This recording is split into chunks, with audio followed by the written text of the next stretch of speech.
Hi, boys and girls. I'm here with a moose today, and this moose is going to help tell our story. We have read a story about this moose, but I'm actually going to use him for another story about a moose. And it's called Learning to Ski with Mr. Magee by Chris Van Dusen. We have read A Camping Spree with Mr. Magee, which is my favorite out of his books, these Mr. Magee books. But I couldn't find that one. I did actually bring home Out to Sea with Mr. Magee, I believe it's called. I'll probably read that one another time, maybe tomorrow. But anyway, it's Learning to Ski with Mr. Magee by Chris Van Dusen. What I love about him is he does amazing pictures, and he also writes his stories with rhyme, and I just think it's clever and fabulous that he's able to do that. That's hard to do. So let's enjoy this one together today. And you can kind of tell it's fiction because you probably wouldn't put your dog on your back like that. Your dog would probably jump right out of there, but maybe not. Maybe some rescue dogs would do it. But anyhow, it's also cartoon, which kind of tells us it's a little story and not facts about different things about learning to ski. All right, here we go. Learning to Ski with Mr. Magee by Chris Van Dusen.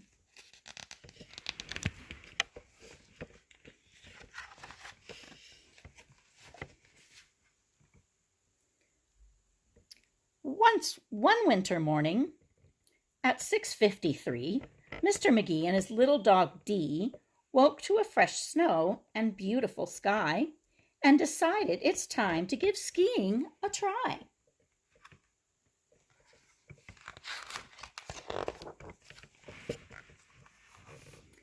Before we drive all the way up to Mount Snow, follow me, Dee. I know right where to go. Across from the house and just up the way is a great little hill with a view of the bay. We'll practice up there till we learn how to ski. Then we'll head for the mountain, said Mr. Magee.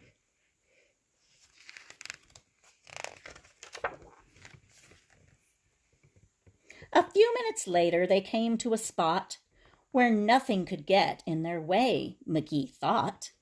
So he put on his skis, Dee hopped in the back, and with poles in his hands and his dogs on his back, he inched to the edge very slowly until his skis teeter-tottered, then started downhill. You can see the bay right over here. If you weren't sure what a bay was, there it is.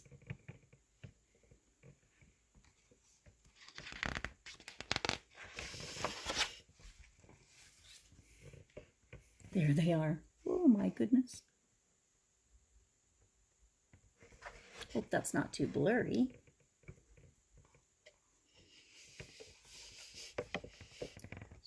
Not far down the hillside from Mr. Magee, and just out of sight, there happened to be a curious moose. He was out on a search for the succulent sticks of the great northern birch. Then he spotted a tree, the biggest he'd seen, on the opposite side of a gaping ravine.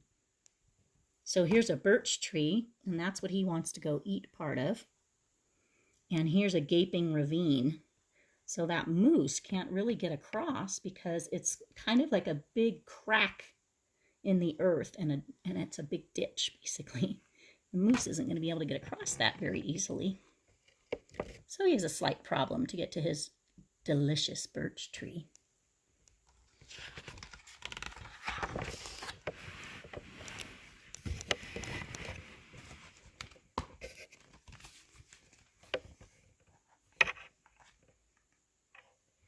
The moose turned around, and what did he see? Mr. Magee and his little dog Dee. The moose was so shocked he stood frozen in fear. But Mr. Magee hadn't learned how to steer. And he knew very soon they were going to collide, so he called to the moose, "Would you please step aside?"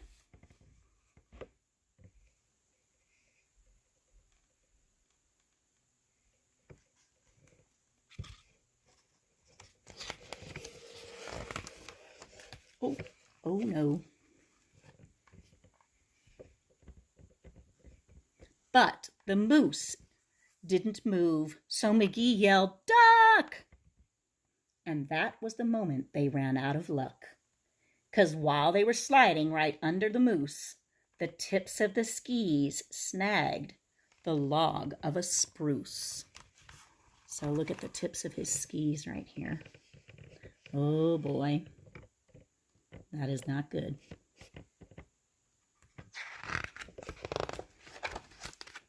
And this is what happened. Oh, the moose runs away. Oh no, they get catapulted into the air. Oh no! Ah!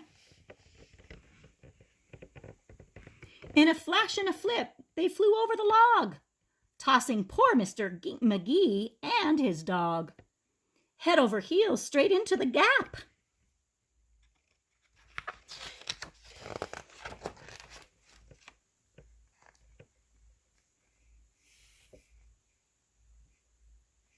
When the ends of the skis came down with a slap. So there they were stranded, Magee and his pup, across a ravine 100 feet up.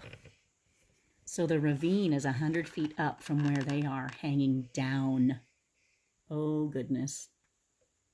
This next page will show a different perspective. This is what they're looking like from below. Now we're going to see what they look like from above, because look who comes back, my friends. The moose. There he is. He probably thought that was pretty exciting to look at.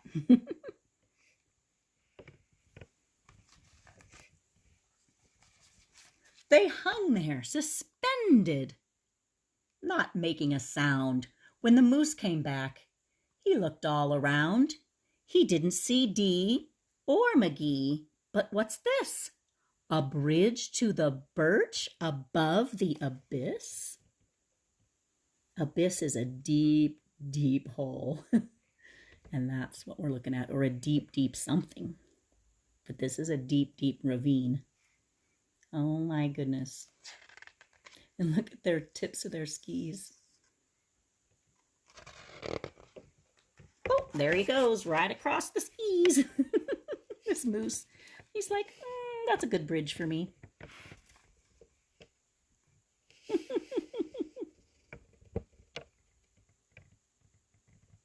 You can see his eyeball looking down at them. That is so funny. The moose took a step. He was steady and slow, but his weight caused the skis to sag and to bow. So you can see what that means, kind of curve like that. And when he looked down, his heart skipped a beat, for Magee was right under his feet.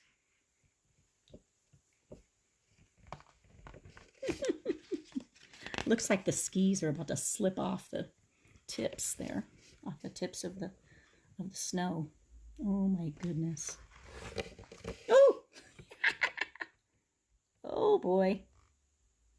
Boing. Looks like it bounced him through the air. Look at this. That is so crazy. And look at the moose. They popped in the air with a zip and a zing, and up like a rocket shot Dee and Magee.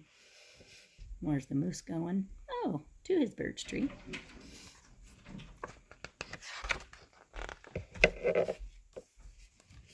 Oh, look at this part.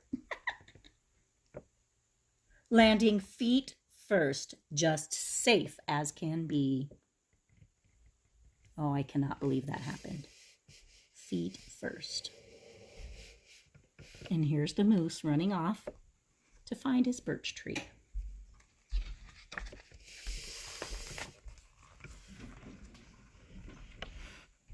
Well, that was exciting, said Mr. Magee.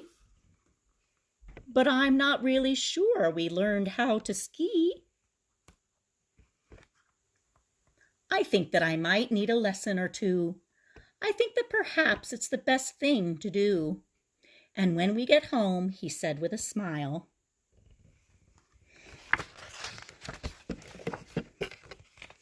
we'll We'll let someone else borrow our skis for a while. I love that story. And the little moose, here he is. Whoop, whoop, whoop. Hello. He liked it too, clearly, because it's about him and he got his birch tree. So I'm so excited to be able to read you stories. I hope you're watching and listening to these fabulous books and stories. I love doing read alouds for you and being able to connect with you. I hope you're doing well and keeping your family happy and being kind and sweet and getting outside sometimes. And I hope to talk to you soon. Bye.